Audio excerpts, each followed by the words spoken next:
Few things are for sure in this life, but this is. If we live for any substantial amount of time, we will encounter grief due to the loss of a loved one.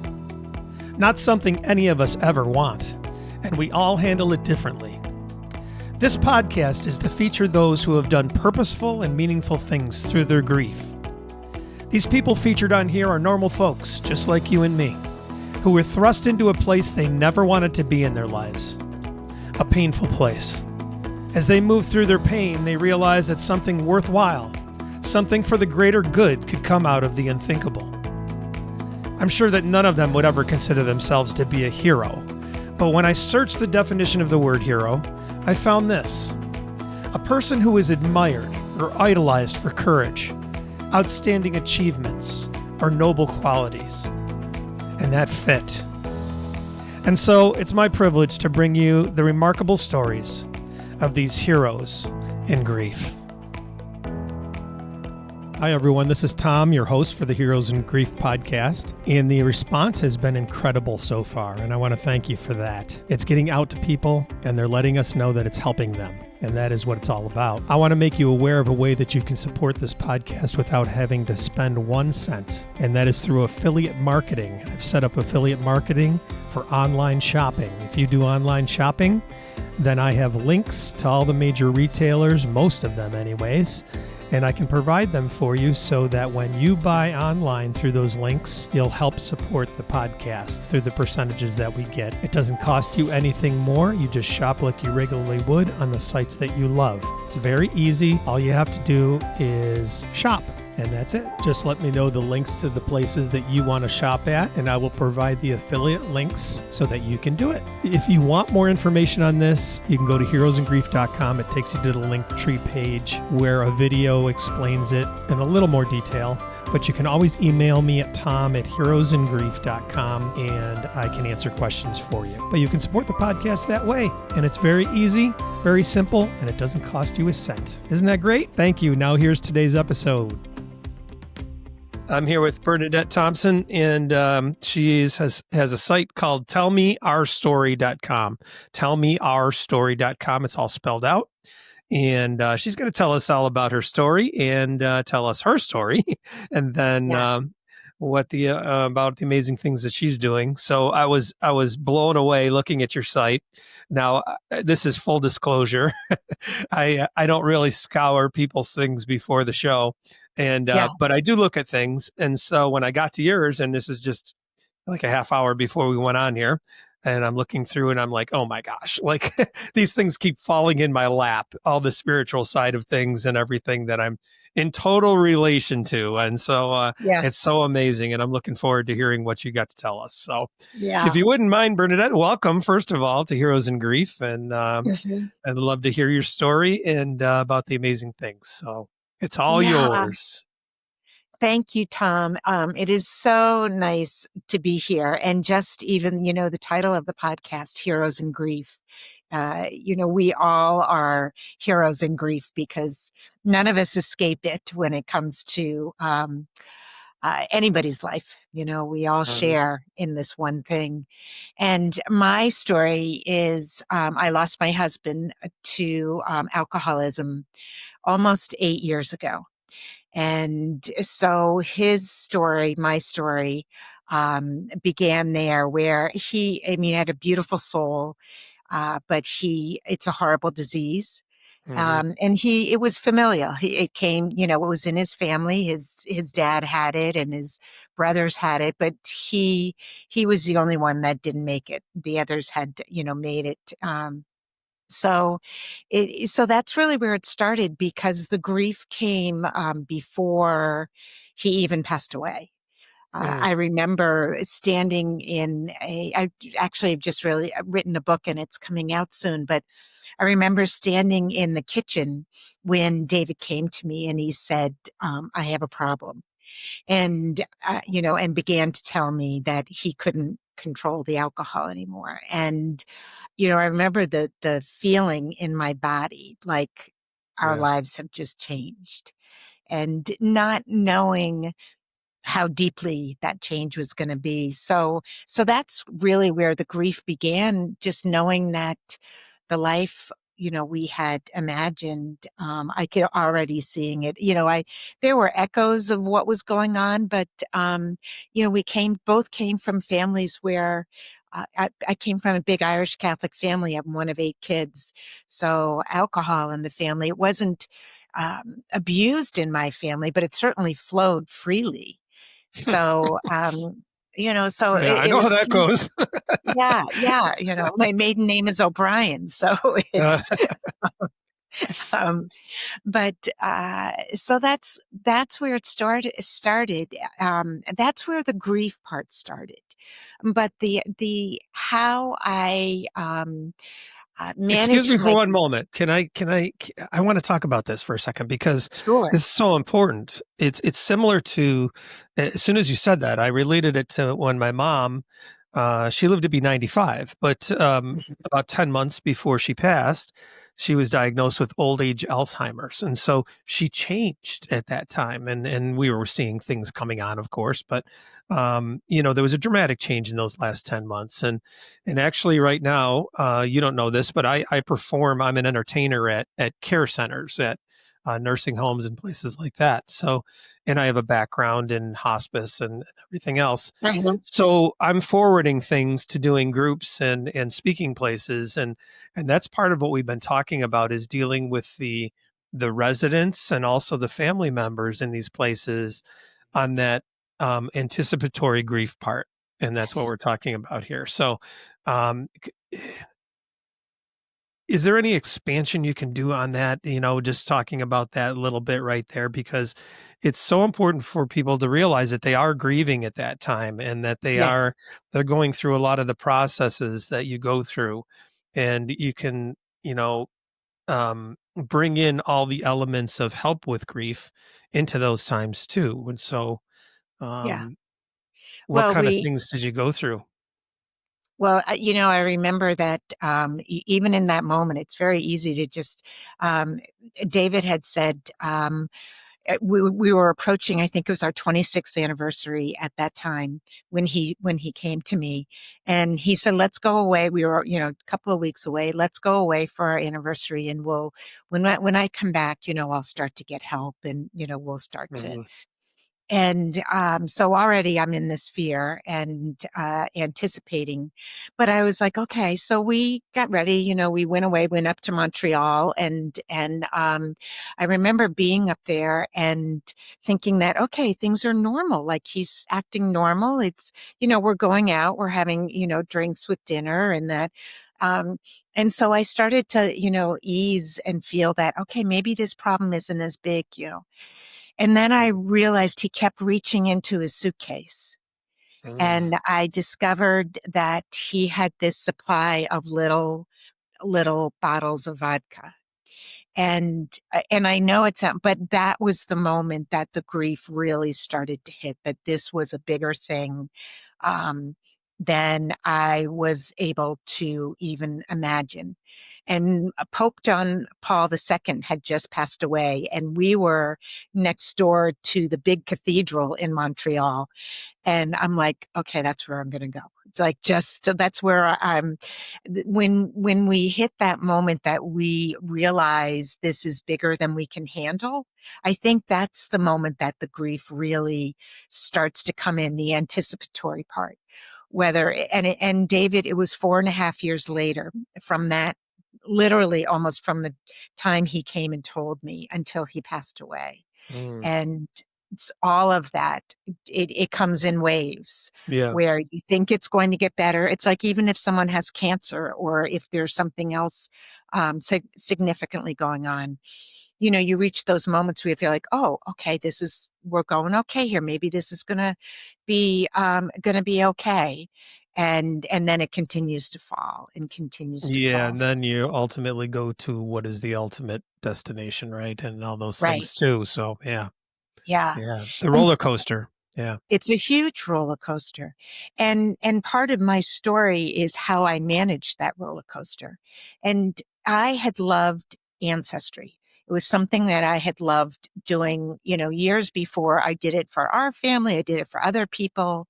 And I really, some people like to knit or crochet. I like researching, Hmm. So as David was so sick, I began to go deeper into research and into my own family and looking for stories. And I started to discover these stories about my ancestors. I'm all Irish, and there are a lot of famine families that, I'm a descendant of.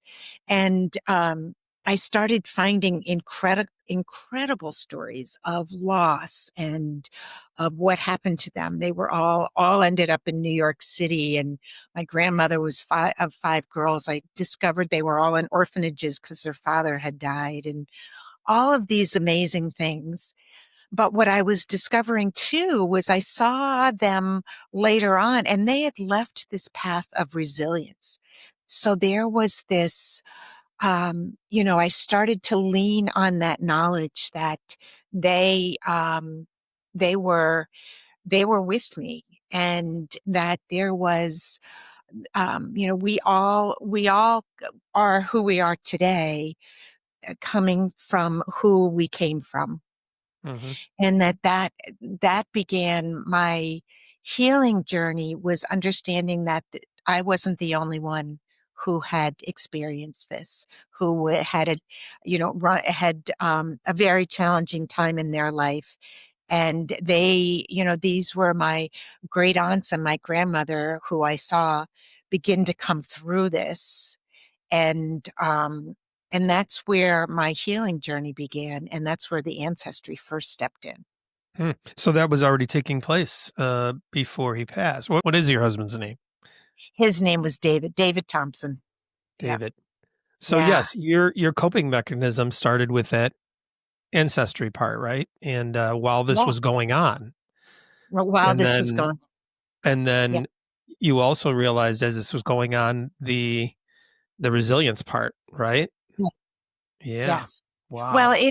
what I was discovering was things that had never been told. My grandmother and grandfather, my father's parents, had passed away when he was very young. She was one of those five girls that were in an orphanage when her dad had passed away. Mm. But the aunts, her sisters, raised my father and his brother. And I never knew this story until I was researching this when David was so sick. And that's where I saw the resilience, because I grew up thinking, okay, my grandparents died. That was very sad. But that, this was all, a happy life. My dad had, eight kids and, big family. And it was that story in there that you don't hear about, that you realize, that was there. And that was the piece that began to help me understand that knowing my story was helping me to deal with the grief, not only before David died, but when he passed away as well. Hmm. So that's where. Hmm. Wow.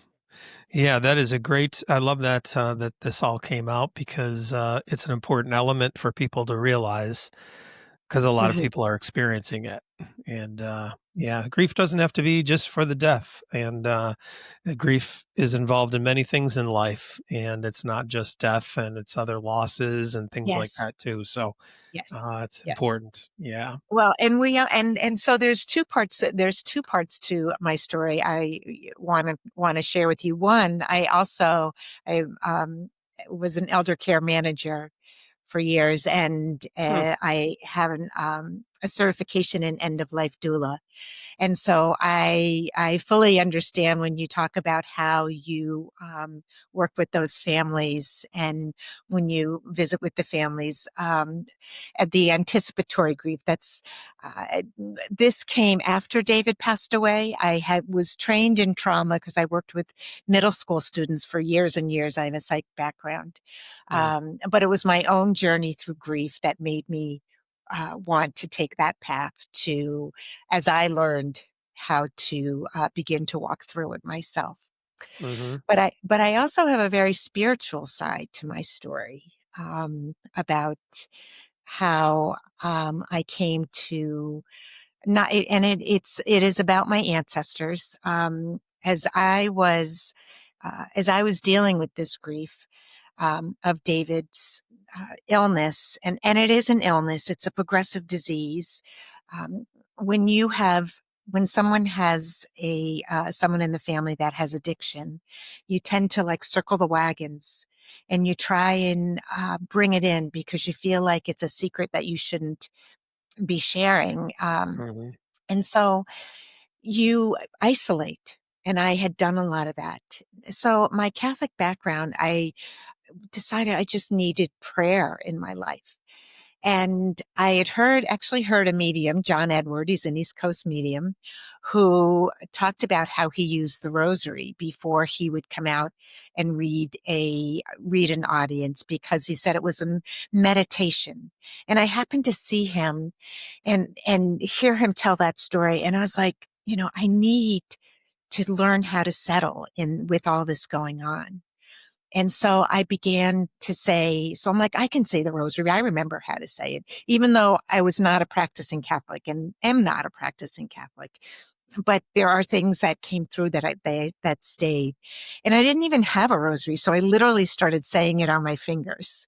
And so as I began to say the rosary, I imagined all of my ancestors sitting around a table while I was saying it. And I would use this almost every night. When you have addiction in the family, each day is its own journey, because some days are okay and other days you don't, it seems like the bottom falls out. Hmm. So I would use it to settle myself before I went to sleep. And as you say it, and if you're of the Catholic tradition, you say it in an audible voice. So I would say it before. And the first thing that happened to me in a spiritual way is I had a great aunt come to me in a dream, and it's called a visitation. And a visitation is where you have a loved one who has passed. Usually it's a loved one. And the dream, they are with you. And it's usually just the two of you. It was like a Zoom. So I had my great aunt. Her name was Sister Lou, and she was a nun. And she sat right across from me. And she wanted me to look at her, and I'm looking around, not wanting to look at her because somehow or other I thought this isn't right.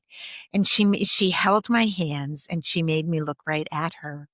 And she said, "We hear your prayers." And I woke up. Hmm. So when I woke that morning, I knew instantly that I was not alone and Hmm. that they understood what I was going through.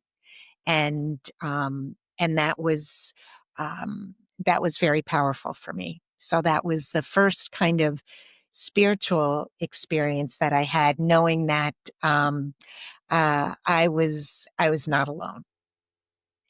Um, That's amazing. I love hearing that what you were doing brought that on, that it wasn't something you were practicing beforehand or anything like that. And that you were led along that path, and through you doing the rosary and picturing all them there, right. then they said, okay, you've opened yourself up to this. And now Yes. we're going to confirm this for you and take you on your journey, right? Yeah. And it's so important because all of us who have lost and are grieving, that deep wanting to have a connection with those that we have lost, um, is so important. And knowing that we're not alone is so important.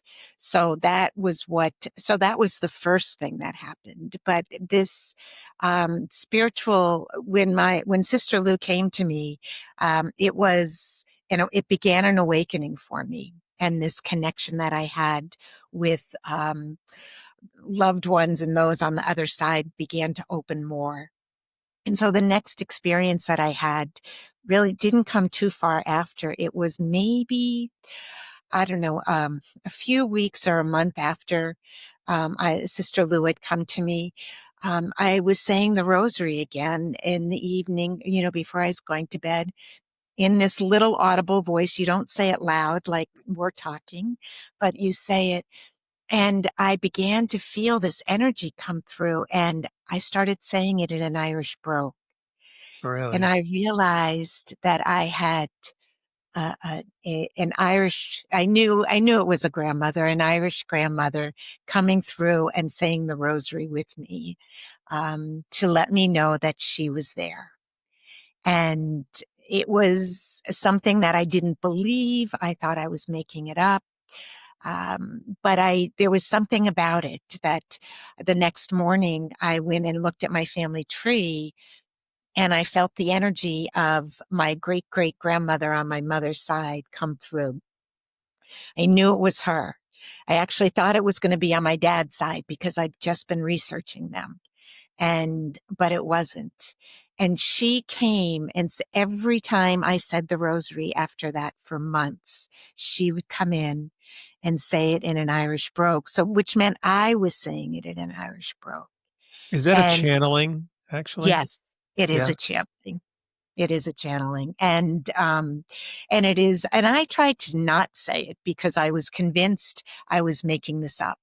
But the moment I would settle into, the rosary, it's beads, it's a mantra. It's Hmm. why beads and mantras go across many different spiritual experiences and religions. But as soon as I would settle in, she would start coming through again. So it was an amazing experience. And that's when I began to realize that I was part of something that was really bigger, Hmm. and that all of the praying that I had done and all of the reaching out, they were letting me know that I'd kind of opened the window, Hmm. and that that they were here and they were going to help me through this. And at this point, when this happened, David was still alive. It wasn't long before he passed away. But, and I would share this with him. So he was convinced he wasn't getting it. First of all, he didn't think he was going to die, but he was convinced he wasn't going to get into heaven unless I was helping. So um, I guess he felt, How did he feel about it?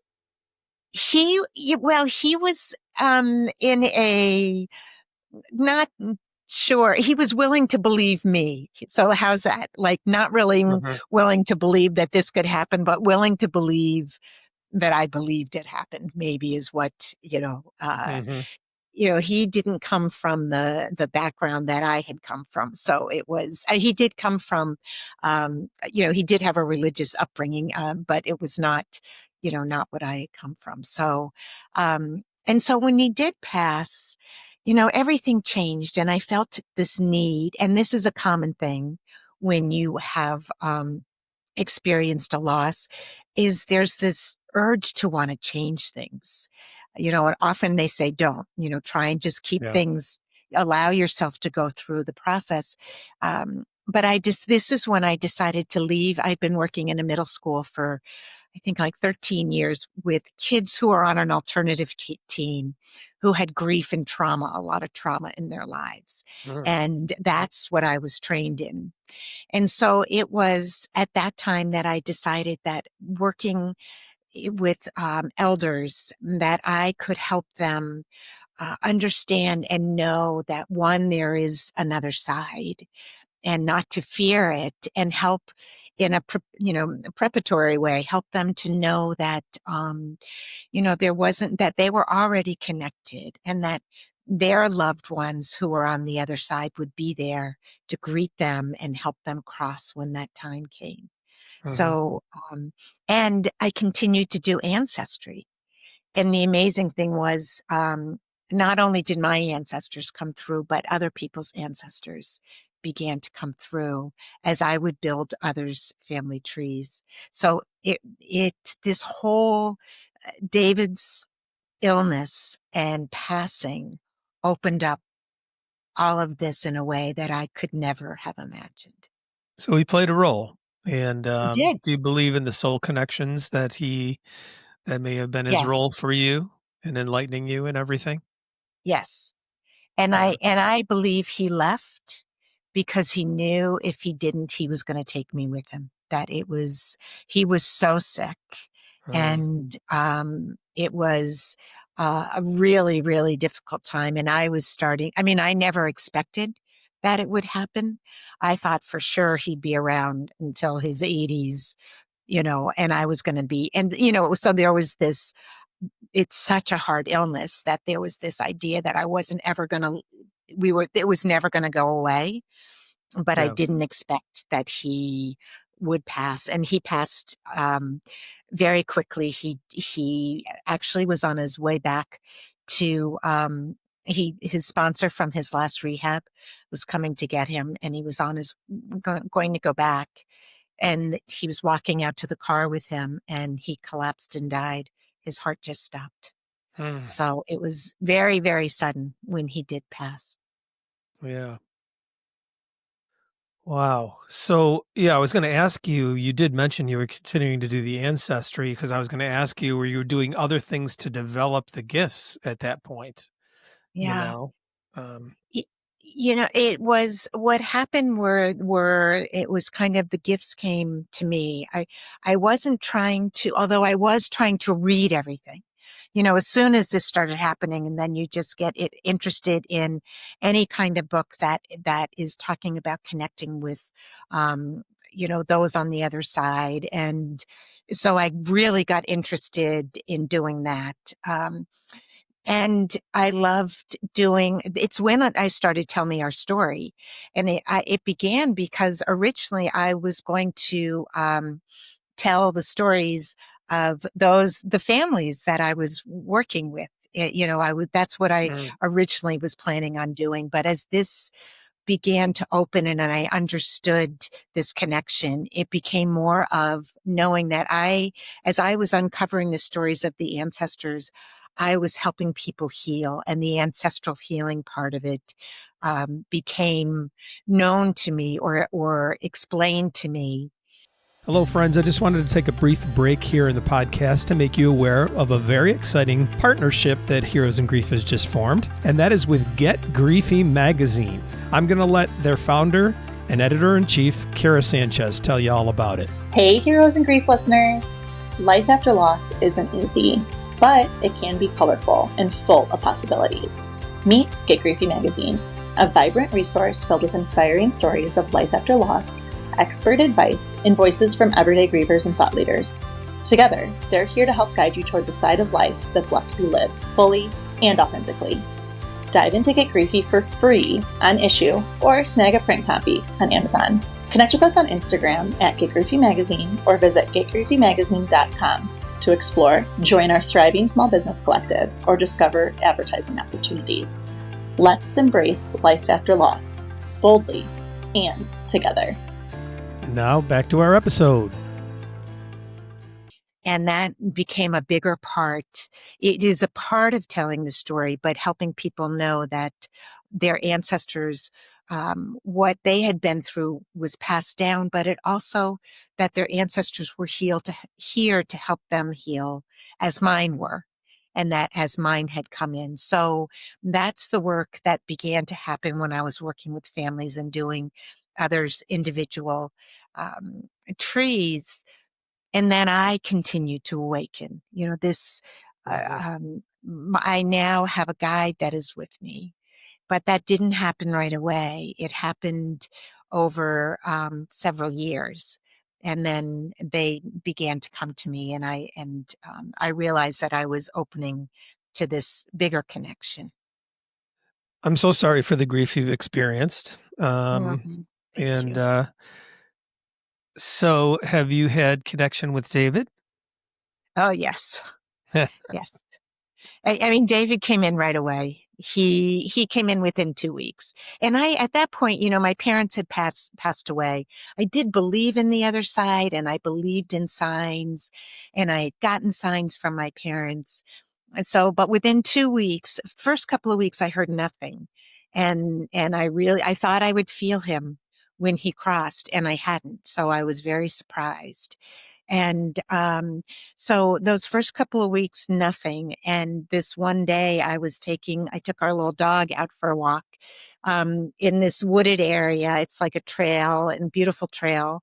And I started, and I did it all the time, but I took little Lila out for a walk, and I realized as we're walking, I'm hearing this noise, and I realized it's a crow that is crowing, squawking, and I was throwing the ball for Lila. I just throw it ahead of me because we were on a path. So we were walking, throw the ball. She'd go and get it and come back. And every time I threw the ball, the crow would go a little bit further and wait and go a little bit further and wait. This crow followed us or led us around the entire property. And and like halfway through, all of a sudden I went, "This is you. You're a crow." And there's more to the story. So we're just about to get, I'm coming back to the entrance. There's like this it's like a cathedral. There were beautiful trees on either side. And to get back to the parking lot, you walk through this kind of cathedral of trees. And so the crow ends up flying, and it's been crowing the whole time. So it flies over our heads, goes to a tree all the way at the end, and stopped crowing. And like watched us walk back to the car. Wow. And so on my way home, I'm saying to myself, "You're a crow. Like, why are you a crow? That doesn't make any sense." And when we lived in Burlington, Vermont. His work was across the lake over in Plattsburgh is where he had his business was. And he used to take the ferry every day, and he would pass this lady who had this house up in the boonies, and she always had crows out, plastic crows on her lawn that she dressed up for the seasons. So they would be, they'd be wearing red for Valentine's Day and green for St. Patrick's Day. And I'm driving home back to where we live with Lila in the car, got stopped at a stop sign, looked to the sign, and there is a house. And in the front is a whole line of the plastic crows. Oh my gosh. Did you know about them beforehand? I didn't know, had no idea that was the first time I ever saw them in Vermont. Yeah. So that was like his first big sign, but he has come to me. He comes in music, he would play songs. He, numbers. He died on 11/1/17. So, anytime I see 1117s, I know that that's a sign from him. And, so yeah, there are a lot of signs. Have you experienced that as well? I have. I don't know if you know my story or not, but my son Jeff passed on February 23rd of 23 from fentanyl poisoning, 27 years old. And oh yes, some great stories. Immediately, every time I would walk into the bathroom for about the first 3 weeks right after he passed, and I think I was like, why the bathroom? Yes. And I guess you're alone. I guess maybe that's why. But I'd hear dad in my ear and his voice, and for about 3 weeks solid, and it was plain as day. And I was just like, Jeff, I know you're here. Eventually I was like, I know you're here. I know you're here, Jeff. And then it was about 10 days after he passed. Now we live in Niagara Falls, New York. Buffalo had a serious snowstorm in this area. We're about 20 minutes from Buffalo. So it was a general snowfall though. So we all got it. And we had a blizzard. It was December 23rd. And again, the 23rd number comes up, but it hit that year in 2022. And so we got buried here. And so Jeff was a helper around. He was a contractor and he liked to help around the house. And so he went out to shovel. And he's going out shoveling, and he comes in and he's holding now Jeff was a big kid. He was about 6'1" and 240, 250. And, Wow. but he was a teddy bear, a bull in a china shop, we used to call him. So, cause he'd break things around the house all the time and, but he could fix them. So it was all right. But anyways, he comes in and the shovel is broken and he's holding the handle and it was a shovel I used all the time too. And I'm like, whatever, buddy, whatever. He's, so I gave him another shovel and he goes out and comes in a short time after and that handle's broken off the shovel. So anyways, so vault ahead, he passes. And then 10 days after, it's, just first week of March or so, or right around there. And, I was in my acute grief phase. I was just sitting there Mhm. zombified every day. And I just had to go out and get some fresh air. So I walked out to the front porch just to get a breath of fresh air. And now I had fixed the shovel after he broke it. I put the handle on the shovel that he was using the first time. And so that shovel was sitting up or standing up on our porch railing, and we had carpeted porch. And so I go outside and the shovel's laying down and the handle's broken off on a carpeted porch. And I'm like, I'm just looking around and right away, I'm like, Jeff, like what a connection. And I called Judy out and I'm like, look at this. And she knew Yeah. right away, and so Yeah. I took a picture of it. I posted about it before and everything. But yeah, no, I've had many more. I've had him actually appear to me in holographic form. Really? Wow. Yeah. And, many times it's just 2 or 3 times maybe in a dream. And well, I don't know if it's actually, I guess I would consider it a visitation, Mhm. but, he's always like, because I am a firm believer in the things we're talking about here and, our spirit living on, our consciousness living on, we are in a soul group, all these things. I believe all those things. And Yeah. so a lot of times I might be just listening to meditative music as I'm driving or something like that. And this happened the one time where he just showed up and he just kind of waves like, Dad, yeah, I'm here. And yes, it's like a confirmation thing for me. And there was the Yeah. same thing in the dream that I saw him in, or a couple times. It's just that confirmation, like, yes, I'm here. Yeah. And this Yeah. is what you're following is right, is what I get out of that all the time. So Yes. yeah, things like that. There's many, many more, but yeah, no doubt there's Well, been connections. and it's so important for your listeners because, I know how, when that grief hits, it's so physical. You feel like, and you've really lost a limb, that it is so overwhelming. And if I hadn't been through what I'd been through, I don't know, that little window of belief that, um, that my ancestors, and I knew Sister Lou a little bit. She'd come to the house a few times. She was my grandfather's sister. But I didn't know her. So it wasn't like, oh, we were old buddies, but, I knew with her coming in and then with the channeling that, they were really letting me know that that there is more. And I feel that as you just in your, having the podcast, that it's a calling to share these stories so that people know that, we aren't alone and that, they are with us. And it's really about, um, being able to relax enough and just even if you can believe a little bit, Hmm. sometimes it's hard to believe the whole thing. But the holograph kind, I think David's biggest thing besides, him showing up as a crow, and that has repeated many times. But there was this one time I was it was an elder care. I was taking someone that had to go somewhere it was a 2-hour drive, an hour there and an hour back. It was a rainy day. I put some music on. It was during COVID. So we weren't even the person I was with was in the back seat. We were trying to stay, you know.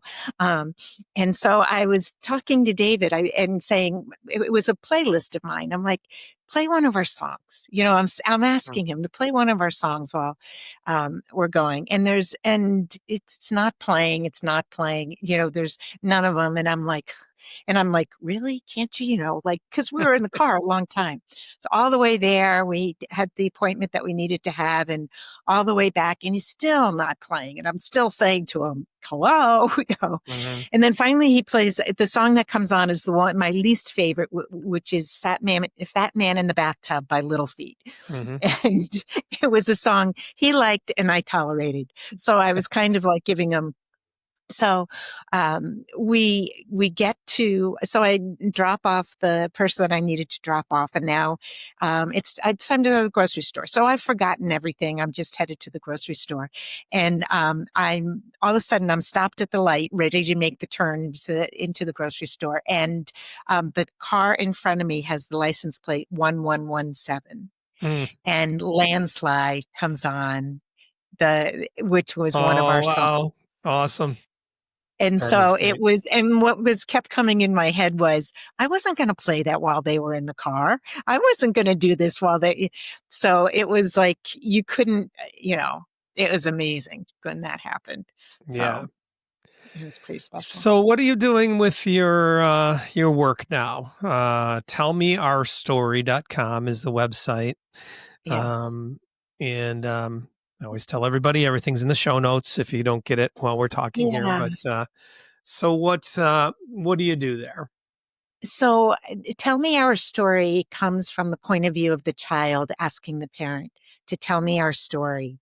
And it is, my ancestors have taught me the power of knowing our story, for helping us to understand who we are today and the emotions that we carry with some of the traumas that they have been through. Because we know from science that that trauma can be passed down. And so one of the things that is so helpful is healing happens as we begin to understand who we are. And it helps us understand our grief. And one of the reasons is we think of our ancestors as going back into the past, coming to heal us here, and we're healing those for the future. Like it's this linear line that is, that we are following. But the reality is, and what they've showed me is, they came to me to show me that this is not a line, but that they are on the other, it's like a circle, like and they're on the other side to guide me in this lifetime and to help me through the challenges that I'm having. And so what I do is teach people that. I teach them, sometimes I help people build their family tree. I am trained as a trauma-informed genealogist so that I can see, recognized as I look at records and things like that. I can see documents. I can see things that would have led to trauma or help people find that story. And so I help them to understand that, and that helps you understand how you process your own grief, or how you, like in my family, there was so much loss and so much trauma and so much, we just push it away. Like we don't deal with it. Like that was the pattern. I didn't know any of those stories of my ancestors because it was like, it's in the past. You don't look at it. So part of what I do is help people to do that. And then the other part of it is I help them to open to spirit. I help them to learn to connect with their loved ones that have crossed, to know that all of us are spiritual beings, and that when we are able to open and recognize some of the experiences that we have, it helps us to have that awakening or that opening to happen even more. And I'm sure as you began to believe Jeff was with you and talking to him, Jeff's like, yes, I got it. Now I know I can show him anything and he's going to know it's me. He's going to know that I'm here and that he is part of, I believe in their passing, that especially when it is something where he was so young and David's was very traumatic, that there is something that we are going to pass forward and help others to understand that they're still with us, and that we're all part of this bigger this bigger thing that we're a part of. Yeah, Does so that make sense? interesting. I used to be a Christian pastor, and Did you? when I was pastoring, I used to always say, "God is bigger," Yeah. and I was sensing something not right in the midst of, and I was for 15 years. I was in ministry for 20, and but I just all of a sudden And I'm thankful to the universe for imparting this to me, because I was like, God's bigger. God's bigger. And, Bigger. and it was bigger Yeah. than this dogma or whatever I'm preaching Yes. here and this type of thing. And then I go and I work at hospice, and I was Mhm. the spiritual care director there, and I saw spiritual things happen in all cultures and all Yes. all different things. And so it kind of forwarded that even more in me. And then this is many years ago now, but then I see it as a progression of my enlightening and opening and everything. And so Yeah. that's the way I see that. And yeah, I think it's so important. I say it all the time on here that, people will listen to this, and they're at all different phases of their spiritual beliefs. And that's fine wherever you are. It's just Yes. a con- consider it all, and open up your mind to look at whatever, and in your place. And maybe it is using something like beads, or your, a Mhm. mantra like that, and that you're comfortable with in your religion and this type of thing. It could be that, and you can connect the same ways as you as Yes. you as you found out. And Yeah. so it's not excluding any of those things, and No. so that's the freeing part of it, that everybody can be in their place, but Right. you do have to open yourself up to it, and allow yourself to receive. It's so well. First of all, what you said, what I resonate so much with is that God, source, whatever, higher power, it is so much bigger. And this journey has also taught me that. I'm grateful for my having the Catholic background, because it gave me like this foundation, even though I don't follow at any of the. I mean, some of those traditions have come with me. I learned in Al-Anon.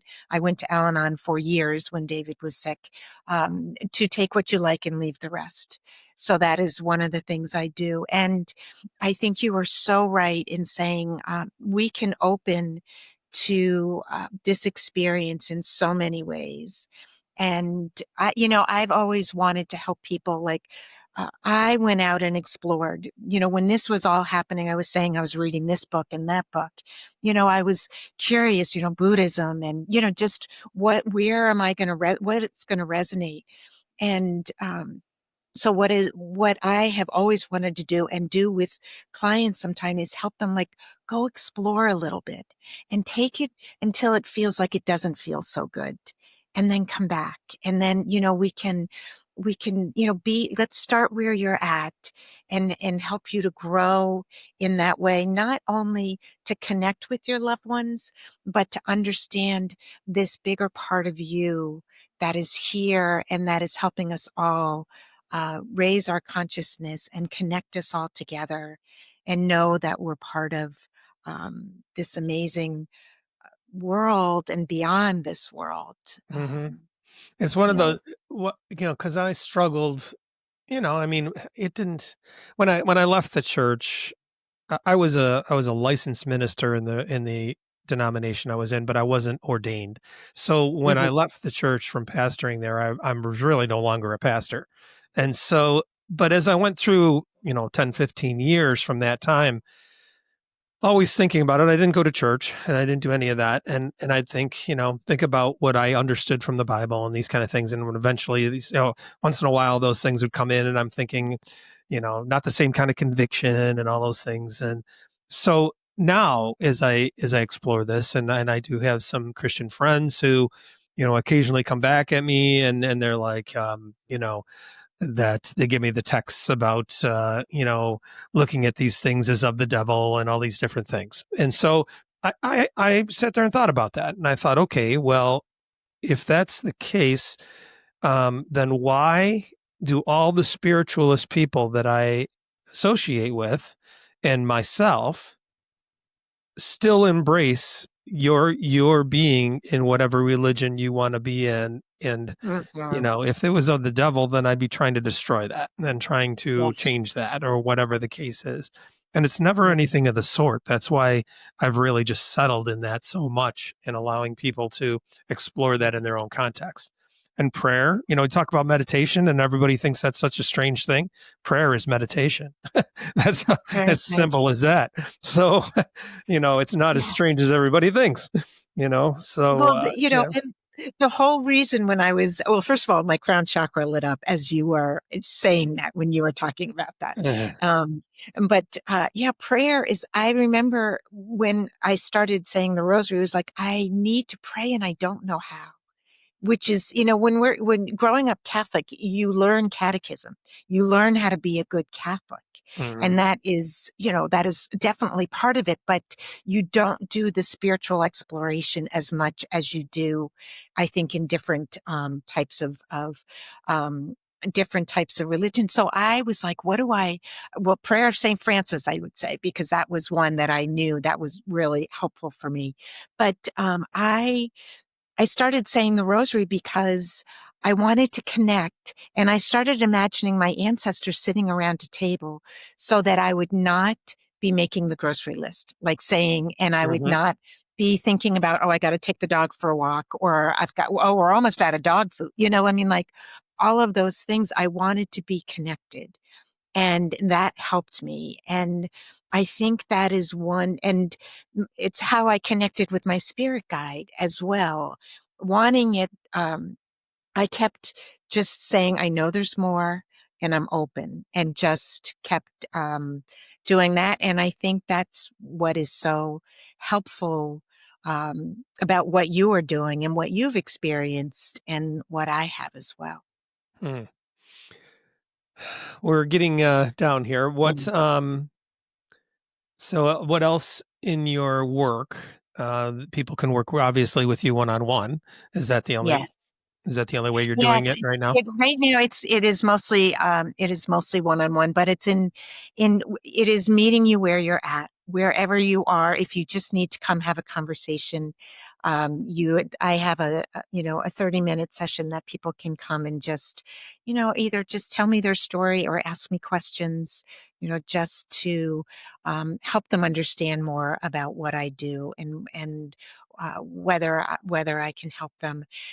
It is what it is just we're all on this journey. And so really what it is, you and I sitting here, we're having this conversation. That's kind of what I do when I begin with people. And then they say either, yes, I want to go and look, I think I want to look back at my ancestors, or can you help me understand more about connecting and discovering how to pray, or what it is, so it's like spending time with them to help them go in deeper.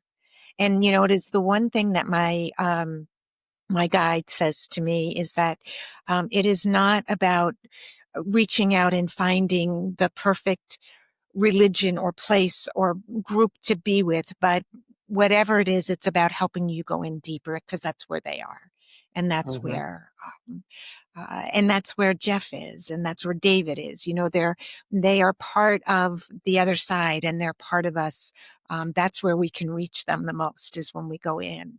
So that's what I try and help people do. Yeah, and I love too, it's so important for people to realize that we're just coming alongside you. It's not, Mhm. when I do speaking engagements and things, I'm like, the first thing I want to do is break down the barrier right here, because I am Mhm. not anyone different than Right. you are right here. And I'm just Exactly. with you. I have some abilities that I've learned and educated in some things that perhaps through learning about you. And like you said, Mhm. they dictate where it goes or what's needed there. And so it's their Yes. needs. And so we're here to discover that and then see if I can assist you in this process. That's pretty much all it Exactly. is to it. So, That's exact, because it's not, yeah, I feel that very strong. Like I'm not here it's the hero's journey. I'm here to be the guide and you're the hero. It really is that. Um, I'm not here to take charge, and to say, oh, you need to be here for so much time, or you have to take this big course or something. It is, we're all on this just trying to find our way. And I will share that I mentioned it earlier, and it should be out in the next 5 or 6 weeks, is I wrote a book, and it's called Ancestral Whispers, How My Husband's Passing Unveiled My Spiritual Inheritance. And it really is about the journey of, I was a regular, one of 8 kids, grew up in, outside of New York City, nothing special about me, never, was taught to pray in one direction. It didn't come back. And that this journey of David's passing is what brought me to where I am today. And so it's helpful because I tell that story and you might see yourself in it so Yeah, I'll let that's you the know. stories. That's the power of the story. That's why I love people doing that. That is the format of this podcast, is that people tell their stories and then the things that they're doing, because I saw so many great resources for people, and I think there's something for everybody. So that's the whole thing. Can people sign up like for the book ahead of time or anything on your site? They can sign up for the book. I also have a download that a free download, so that tells them a little bit about ancestral healing and what it looks like if they are interested in looking at their ancestors. And again, they can sign up for a free session, and they can just connect with me. So there's plenty of places and there's a whole thing that says sign up for the book where they can put their email in, and I can let them know when it's out. Amazing. And everybody, that site is tellmeourstory.com. Tell me our story together. Tellmeourstory.com. So make sure you go there and check that out. Bernadette, amazing. Thank you. I'm just, people get sick of hearing me say it, I'm sure, but I'm blown away every podcast because, we're in this together, and I'm being fed and helped through all of this as well. And, again, I look at every time I connect with someone like you, not knowing, what did you contact me maybe 3 or 4 days ago about scheduling this or whatever? And I had no idea that we're connected on the spiritual level. So, it's again, another confirmation, and just saying, yes, keep trucking along here. That's Jeff saying, Dad, just keep trucking. Oh, I'm sure he has so much wisdom for you. He is your guide. Like he is right now, he is deeply your guide. It's such a short time since he's crossed, and he is deeply, that's what I'm feeling. The crown chakra is going again. That he is so with you, and he got you to do this. That's what I'm feeling, is that very powerful. I was totally compelled. I know that. I had to do it. So, amazing. Great, Bernadette. Thank you. Bernadette Thompson, everybody. And so everything will be in the show notes, and so you can connect with her there. And please let me know when the book comes out so I can get it up on the show notes there too, so people can get it when they listen to this afterwards and all that. Okay? Okay. Thanks so much. Thank you for listening to the Heroes in Grief podcast. If you'd like access to any of the links that we discussed in today's show, you can find them in the show notes. There's also a link there to support the podcast if you care to. And there is an email link for me there. I'd love to hear from you and your ideas about the show, or what you thought about the show. You really can help out this podcast to get to more people if you subscribe, rate, or review it in whichever way your platform provides. Each week, Heroes in Grief is released on Sunday, so look for new episodes there. Thank you again for listening to Heroes in Grief.